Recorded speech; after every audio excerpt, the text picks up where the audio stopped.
Hi, உங்கள் ரசனையற்றவளோட குட்டி story. குட்டி ஸ்டோரின்றதை விட ரியல் ஸ்டோரி. என்னை பாதித்த ஒரு ஸ்டோரி. இன்றைக்கி எங்கள் வீட்டில் பூரி சுட்டாங்க. வாரத்துக்குள்ள 2-3 நாளே அம்மா சுட்டுருவாங்க. ஏன்னா எனக்கும் பிடிக்கும், பசங்களுக்கும் பிடிக்கும்னு சொல்லிட்டு.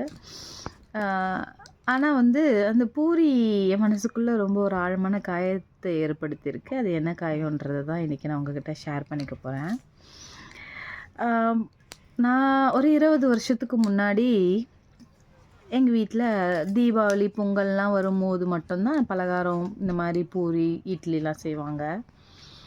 தீபாவளி வருது எதுக்கு வெயிட் பண்ணுறனோ இல்லையோ, பட்டாசு வெடிக்கிறதுக்கோ இல்லை புது துணி போடுறதுக்கோலாம் நான் வெயிட் பண்ண மாட்டேன்.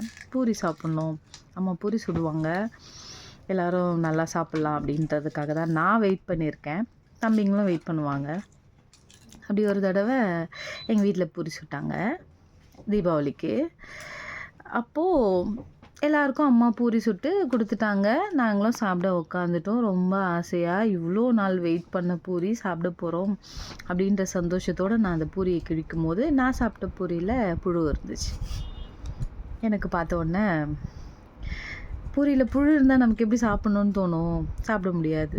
என்னடா நம்ம ஒரு வருஷமாக வெயிட் பண்ணுறோம் இந்த பூரி சாப்பிட்றதுக்கு, ஆனால் அந்த பூரியில் புழு இருக்குது, நான் எப்படி சாப்பிட முடியும் அப்படின்ற வருத்தத்தோடு அம்மாவை கூப்பிட்றேன். அதே நேரத்தில் கோவத்தோடவும் கூப்பிட்றேன். அம்மா, என்னம்மா இது, நான் சாப்பிட்ற பூரியில் புழு இருக்குது, நான் எப்படி சாப்பிடுவேன் அப்படின்னு கேட்குறேன். அம்மா உடனே ரொம்ப சிம்பிளாக எடுத்து போட்டு சாப்பிடுன்ட்டாங்க. புழு தானே இருக்குது, சாப்பிடு, இது கூட இல்லாமல் நம்ம இருந்திருக்கோம் அப்படின்னு சொல்கிறாங்க. அப்போது எனக்கு அந்த பூரியை சாப்பிட்ணுன்னே தோணலை. அப்போது அந்த வயசில், அந்த வறுமையில் ஒரு விருப்பப்பட்டு சாப்பிட்றதுக்கு கூட எனக்கு எந்த உரிமையும் இல்லாத ஒரு காலகட்ட சூழ்நிலை தான் நான் இருந்தேன். அதெல்லாம் நான் நிறைய விஷயங்கள் கடந்து வந்துட்டேன். நிறைய வருத்தத்துக்குரிய செயல்கள், நிறைய இன்னல்கள், நிறைய இடர்பாடுகள், நிறைய பேர் என்னை விட்டு விலகி போயிருக்காங்க. இந்த மாதிரியான விஷயங்கள்லாம் நிறைய கடந்து வந்திருக்கேன். அதெல்லாம் தாண்டி வர்றதுக்கு பழகிட்டேன். ஆனால் இந்த பூரி என் மனசுக்குள்ளே ஒரு தாக்கத்தை உருவாக்குச்சு இல்லையா, அது இந்த நிமிஷம் வரைக்கும் நான் இன்றைக்கி அந்த பூரியை சாப்பிட்டாலும் எனக்கு அதில் சுவையே இருக்காது.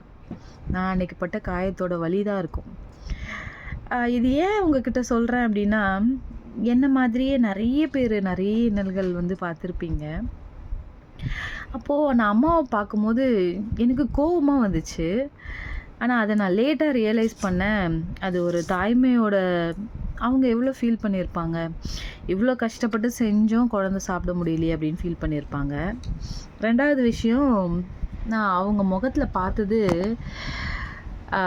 வறுமையை மட்டும்தான், ஒரு ஏழ்மையின் வறுமையை மட்டும்தான் நான் அதில் பார்த்தேன். இந்த மாதிரி இன்றைக்கி அம்மா பூரி செஞ்சு உனக்கு பிடிக்கும்ல இந்த சாப்பிடுன்னு கொடுக்கும்போது ஃபஸ்ட்டு நான் தேடுறது, எனக்கு தெரியும் இப்போ புழு இருக்காதுன்னு, ஆனால் நான் அந்த பூரிக்குள்ளே அந்த புழுவை தேடுறேன், இன்னமும் தேடிட்டுருக்கேன். ஸோ இது ரொம்ப எனக்கு இன்றைக்கி அதை பற்றி நான் உங்ககிட்ட பேசணும்னு நினச்சேன். இந்த மாதிரி நீங்கள் என்ன இடர்பாடுகள்லாம் உங்களோட சின்ன வயசில் வறுமையின் சூழல் காரணமாக எவ்வளோ விதமான புதுமையான நிறைய விஷயங்கள்லாம் பட்டிருப்போம். அந்த மாதிரி எது உங்களை ரொம்ப பாதித்த ஒரு விஷயம், எது இன்ன வரைக்கும் உங்களை மறக்க முடியாத ஒரு தருணமாக இருக்குது அப்படின்றத சொல்லுங்கள். இந்த 20 வருஷ பூரி எனக்குள்ளே எப்போவுமே ஒரு காயமாக தான் இருக்கும். அதோட ருசியை நான் உணரவே முடியாது, அந்த காயம் என்கிட்ட இருந்து விலகி போகிற வரைக்கும். நன்றி.